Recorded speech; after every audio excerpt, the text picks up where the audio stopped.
കൃഷിനെ ഇപ്പോൾ കൃഷിൻ്റെ സുഹൃത്ത് വിളിച്ചിരിക്കുകയാണ്. എടാ, എനിക്ക് അത്യാവശ്യമായി നിന്നെ ഒന്ന് കാണണം. നീ എത്രയും പെട്ടെന്ന് ഒന്ന് വാ. ഇത് കേട്ടതോടെ കൃഷ് ഒടുവിൽ അതിന് തയ്യാറായി വരികയും ചെയ്യുന്നു. എന്ത് പറ്റിയാവൂ ഇവനിങ്ങനെ വിളിക്കുന്നതല്ലല്ലോ. കൺമണി, ഞാൻ എന്തായാലും അവനെ ഒന്ന് പോയി കണ്ടിട്ട് വരാം. ബാക്കി കാര്യങ്ങൾ അതിന് ശേഷമാകാം. ശരി കൃഷ് സാറ് ധൈര്യമായി പോയിട്ട് വാ. ഇവിടുത്തെ കാര്യങ്ങൾ ഞാൻ മാനേജ് ചെയ്തുകൊള്ളാം. ഇതിൻ്റെ പേരിൽ ഒരു പ്രശ്നവും ഇനി ഉണ്ടാവുകയില്ല. അത് ഞാൻ നൽകുന്ന ഉറപ്പാണ്. ഇതുകൂടി കേട്ടതോടെ ഇപ്പോൾ വളരെയധികം സന്തോഷത്തോടെ ഇപ്പോൾ പോയിരിക്കുകയാണ് കൃഷ്. മാത്രവുമല്ല, കാര്യങ്ങളെല്ലാം ശരിയാകും എന്ന് കൃഷിന് ഉറപ്പും ഉണ്ടായിരുന്നു. ഇതോടെ കൃഷ് കാര്യങ്ങൾ മുന്നിലേക്ക് ഇപ്പോൾ നീക്കുകയാണ്. ഒരിക്കലും ഇങ്ങനെയൊരു വഴിത്തിരിവ് കൃഷ് പ്രതീക്ഷിച്ചതല്ല. ഇതോടെ അവനെ കാണുന്നതിനായി കൃഷ് എത്തുന്നു. എന്താടാ പെട്ടെന്ന് വിളിച്ചേ, എന്തു പറ്റി? അത് എടാ, ഞാൻ ഇപ്പോഴാണ് കാര്യങ്ങളെല്ലാം അറിഞ്ഞത്. എന്ത് കാര്യം? അലിക നിങ്ങൾക്ക് നഷ്ടമായി എന്നുള്ള കാര്യം. ഓ, അത് അല്ലേ, അത് തന്നെ. നീ എന്താ എന്നോട് ഈ കാര്യങ്ങൾ ഒന്നും തന്നെ പറയാതിരുന്നത്? ഞാൻ മറ്റുള്ളവർ പറഞ്ഞിട്ട് വേണോ കാര്യങ്ങളെല്ലാം അറിയാൻ? അത് അങ്ങനെയല്ലടാ, നിന്നോട് പറയാനുള്ള ഒരു അവസ്ഥയിലായിരുന്നില്ല ഞങ്ങളെല്ലാവരും എന്നതായിരുന്നു സത്യം. അതുകൊണ്ട് തന്നെ ഇനി എന്തു ചെയ്യണം എന്നറിയാതെ ഞങ്ങൾ ആ നേരത്ത് നിൽക്കുമ്പോൾ നിൻ്റെ പേരൊന്നും എൻ്റെ മനസ്സിലേക്ക് കടന്ന് വന്നില്ല എന്നത് തന്നെയാണ് യാഥാർത്ഥ്യം. അതുകൊണ്ട് തന്നെ എനിക്ക് വളരെയധികം വിഷമമുണ്ട്. ഇതുകൂടി കേട്ടതോടെ ആകെ ഞെട്ടി നിൽക്കുകയാണ് അവൻ. സാരമില്ല, എന്തായാലും നീ ഒറ്റയ്ക്കല്ല, ഞാനുണ്ട് നിന്നെ ഹെൽപ്പ് ചെയ്യാൻ. അത് എനിക്കറിയാമടാ. പക്ഷേ ഇപ്പോൾ കാര്യങ്ങളെല്ലാം ശരിയായി വരുന്നുണ്ട്.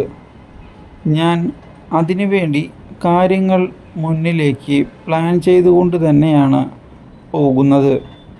നീ ഒരു വിധത്തിലും ആ കാര്യം ആലോചിച്ചുകൊണ്ട് വിഷമിക്കേണ്ടതില്ല എന്നാണ് എനിക്ക് ഇപ്പോൾ നിന്നോട് പറയാനുള്ളത്. എടാ, നീയും ഞാനും തമ്മിൽ ഒരു വ്യത്യാസമില്ല എന്നാണ് ഞാൻ കരുതുന്നത്. അതുകൊണ്ട് തന്നെ എനിക്ക് നിന്നെ സഹായിക്കണം എന്ന് വളരെയധികം ആഗ്രഹമുണ്ട്. നിനക്ക് വേണമെങ്കിൽ എൻ്റെ കമ്പനിയിൽ ജോലി ചെയ്യാം. അല്ലെങ്കിൽ അലിക തിരികെ പിടിക്കുന്നതിന് വേണ്ടി നിനക്കെന്തെങ്കിലും സഹായം വേണമെങ്കിൽ പറഞ്ഞാൽ മതി. അത് ചെയ്തു തരാനും ഞാൻ തയ്യാറാണ്. അതെനിക്ക് അറിയാമെടാ. പക്ഷേ ഇപ്പോൾ ഒരു ആവശ്യവുമില്ല. കാര്യങ്ങൾ ഞാൻ പ്ലാൻ ചെയ്തിട്ടുണ്ട്. അതുപോലെ തന്നെ ഞാൻ കൊണ്ടുപോയിക്കൊള്ളാം. അതുകൊണ്ട് ഒരു പ്രശ്നവുമില്ല. അല്ല, ഇതിനിടയിൽ മറ്റേ മാനസയുടെ ഒരു വാർത്ത അറിഞ്ഞല്ലോ. എന്തു പറ്റിയോ എന്തോ. അവൾ നിൻ്റെ പിന്നാലെ ആയിരുന്നല്ലോ പണ്ട്. എന്തു പറയാനാ, അവൾക്കിപ്പോൾ മറ്റു പലരെ ഇഷ്ടമായി കാണും. അതുകൊണ്ടാണല്ലോ റൂം എടുത്തു പോയി താമസിച്ചതൊക്കെ. ഇനി എനിക്കും അറിയില്ല എന്തൊക്കെയാണ് സംഭവിക്കാൻ പോകുന്നത് എന്ന്. അത് ശരിയാ, അവരൊക്കെ തന്നെയല്ലേ നിങ്ങളുടെ കമ്പനിയെ ഈ നിലയിൽ എത്തിച്ചത്. അതുകൊണ്ടൊരു തിരിച്ചടി അവൾക്ക് ലഭിച്ചാലും അത്ര വിഷമിക്കാനൊന്നുമില്ല എന്നാണ് എനിക്ക് തോന്നുന്നത്. അതൊക്കെ വരുന്നത് പോലെ വരും. അല്ലാതെ ഇപ്പോൾ ഞാനെന്ത് പറയാനാ, നമ്മളായിട്ട് അവരെ ഉപദ്രവിക്കുന്നില്ലല്ലോ. പിന്നെ കൺമണി എന്തു പറയുന്നു? ദേ, ഇപ്പോൾ വരെ അവളോട് സംസാരിച്ച് ഇവിടേക്ക് വന്നതേ ഉള്ളൂ. എനിക്ക് ഇപ്പോഴും സപ്പോർട്ടെല്ലാം നൽകിക്കൊണ്ട് അവൾ കൂടെയുണ്ട്. അവളുള്ളത് മാത്രമാണ് ഇപ്പോൾ ചെറിയൊരു ആശ്വാസം എന്ന് വേണമെങ്കിൽ പറയാം. ഇല്ലെങ്കിൽ എൻ്റെ കാര്യം എന്താകുമെന്ന് എനിക്ക് പോലും അറിയില്ലായിരുന്നു. എടാ, അവൾ അടിപൊളിയാടാ. എനിക്ക് ആദ്യം കണ്ടപ്പോഴേ അങ്ങനെയാണ് തോന്നിയത്. അതുകൊണ്ട് തന്നെ അവളെ ഒരിക്കലും നീ കൈവിട്ട് കളയരുത് എന്നാണ് എനിക്ക് പറയാനുള്ളത്. കാര്യങ്ങളെല്ലാം ശരിയാവുക തന്നെ ചെയ്യും എന്ന് എനിക്കും ഉറപ്പുണ്ട്. ഒരു വിധത്തിലും നീ ഒറ്റയ്ക്കല്ല എന്ന് നീ വിശ്വസിച്ചോ. നിനക്ക് വേണ്ടി എന്തിനും ഏതിനും ഞാനുണ്ട്. ആ കാര്യം ഞാൻ നിനക്ക് ഉറപ്പ് നൽകുന്നതാണ്. അതിൽ ഒരു മാറ്റവുമില്ല. നീ ധൈര്യമായി മുന്നിലേക്ക് പൊക്കോ. ഇതുകൂടി കേട്ടതോടെ വളരെയധികം സന്തോഷത്തിൽ മുന്നിലേക്ക് പോവുകയാണ് ഇപ്പോൾ ക്രിഷ്. എന്നാൽ ഇതേ സമയം ഒരു വിധത്തിൽ ജാമ്യമെടുത്ത് പുറത്തിറങ്ങുകയാണ് നമ്മുടെ മാനസയും അതുപോലെ തന്നെ വരുണും. ഇതിനിടയിൽ മാനസയുടെ അമ്മ വരുണിൻ്റെ അച്ഛനോട് പോലീസ് സ്റ്റേഷനിൽ വെച്ച് വിവാഹത്തിൻ്റെ കാര്യങ്ങൾ സംസാരിക്കുകയാണ്. മാനസയുടെ അഭിമാനം രക്ഷിക്കുന്നതിന് വേണ്ടി വരുണുമായുള്ള വിവാഹം നടത്താൻ ഞങ്ങൾ തയ്യാറാണ്.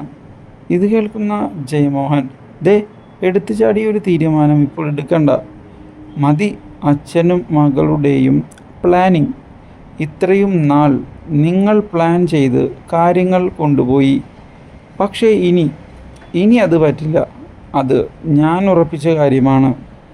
നിങ്ങൾ പ്ലാൻ ചെയ്ത് നടത്തിയതിൻ്റെ കാര്യങ്ങളാണ് ഇപ്പോൾ ഇവിടെ കാണാനുള്ളത്. അതുകൊണ്ട് തന്നെയാണ് ഞാനിപ്പോൾ ഈ കാര്യം പറയുന്നത്.